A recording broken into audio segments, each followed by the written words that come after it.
2004 সালের শেষ দিকের কথা। একদিন হঠাৎ ববিতার ফোন বেজে উঠল। ওপাশ থেকে এক অচেনা কণ্ঠ বলল, আমি ওয়াহিদ কাদির, মনে আছে? ববিতা মুহূর্তেই থমকে গেলেন। এত বছর পর নামটা শুনে ববিতার মনে পড়ল 3 দশক আগের সেই সময়, 1976 সালে বন্দিনী ছবির নায়ক ওয়াহিদ কাদিরের কথা। ছবিটি মুক্তির আগেই আফগানিস্তানে ফিরে গিয়েছিলেন তিনি। এরপর ছবির কলাকুশলীদের সঙ্গে আর কোনো যোগাযোগ হয়নি ববিতার।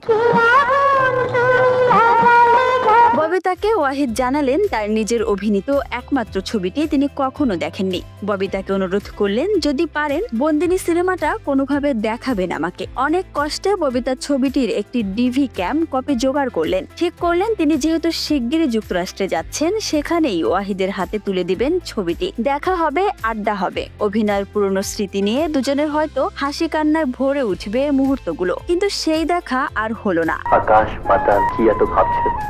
যুক্তরাষ্ট্রে যাওয়ার দিন ঢাকার এয়ারপোর্টে দাঁড়িয়ে ওয়াহিদকে ফোন করলেন ববিতা। ওপাশে কেউ একজন ফোন রিসিভ করে বলল, তিনি তো আর নেই, কিছুক্ষণ আগেই মারা গেছেন। কথাটা শুনে ববিতা স্তব্ধ হয়ে গেলেন। বিশ্বাস করতে পারছিলেন না, নিজের অভিনীত ছবিটি একবার দেখার আগেই পৃথিবী ছেড়ে চলে গেছেন ওয়াহিদ কাদির। ববিতা বলেন, ওয়াহিদ ছিলেন ভীষণ ভদ্র, বিনয়ী আর প্রচন্ড রোমান্টিক মানুষ। ইশারায় শীষ দিয়ে আমাকে ডেকো না গানটা আজও শুনলে মনে হয় তিনি বুঝি এখানেই আছেন, পর্দার আড়ালে হাসছেন।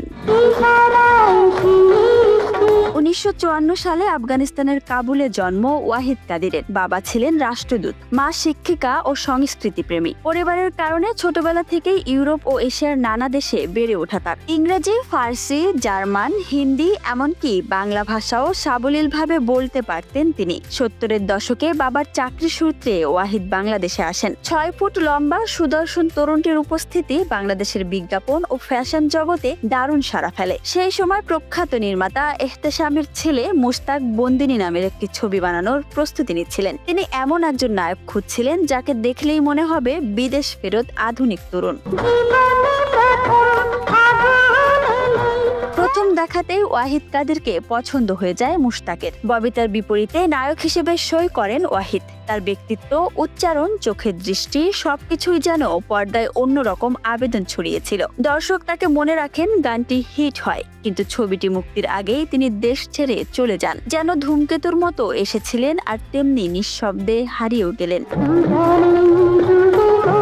1980 সালে ওয়াহিদ স্থায়ীভাবে যুক্তরাষ্ট্রে বসবাস শুরু করেন। শুরুতে কাজ পান এক সিকিউরিটি কোম্পানিতে। সাধারণ এক নিরাপত্তা রক্ষী হিসেবে চাকরি শুরু করেও নিজের মেধা ও পরিশ্রমে এগিয়ে যান তিনি। 11 বছরের মাথায় পৌঁছে যান আরেক প্রতিষ্ঠানের ভাইস প্রেসিডেন্ট পদে। 1997 সালে নিজেই খুলে ফেলেন নিজের কোম্পানি।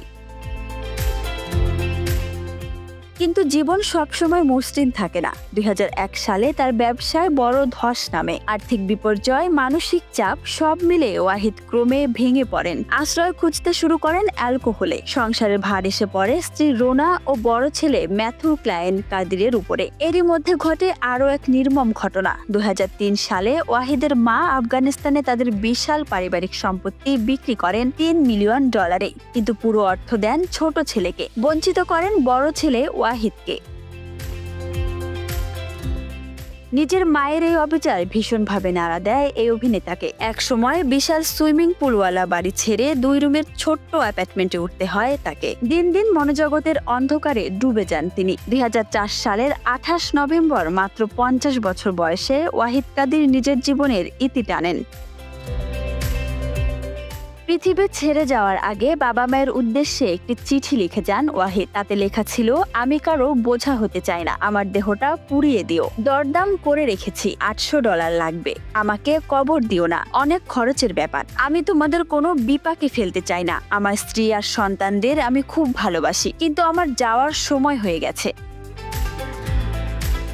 ওয়াহিদের মৃত্যুর পর তার বড় ছেলে ম্যাথু ক্লায়েন কাদির পরিবারের দায়িত্ব নেন। বাবার রেখে যাওয়া ধ্বংসস্তূপ থেকে তিনি আবার নতুন করে গড়ে তোলেন তাদের সিকিউরিটি ব্যবসা। সে একজন সফল রেসলারও হয়ে ওঠেন। 1 দশকের মধ্যেই পরিবারটি ঘুরে দাঁড়ায়। মেজ ছেলে ইয়ামা কাদির এখন ক্যালিফোর্নিয়ায় থাকেন। ছোট ছেলে জোসেফ কাদির যুক্তরাষ্ট্রের সেনাবাহিনীতে কর্মরত। স্ত্রী রোনা ক্যালিফোর্নিয়াতেই ছোট ছেলের সঙ্গেই থাকছেন।